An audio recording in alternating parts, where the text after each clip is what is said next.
சார்புமின்றி விருப்பு வெறுப்பை விலக்கி பலதரப்பட்ட மக்கள் அனைவருக்கும் நேர்மையானதை செய்வேன் என்றும் ஆண்டவன் மீது ஆணையிட்டு உறுதிமொழிகிறேன்.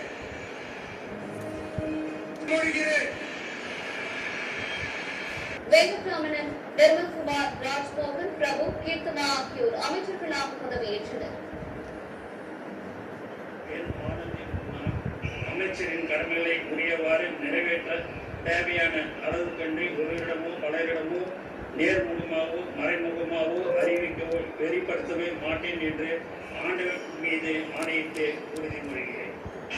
செங்கோட்டையன் நான் அமைச்சரின் கடமைகளை உரியவாறு நிறைவேற்ற தேவையான அளவுக்கின்றி ஒருவரிடமோ பலரிடமோ நேர்முகமாகவோ மறைமுகமாகவோ அறிவிக்கவோ வெளிப்படுத்தவோ மாட்டேன் என்று ஆண்டவன் மீது ஆணையிட்டு உறுதிமொழிகிறேன்.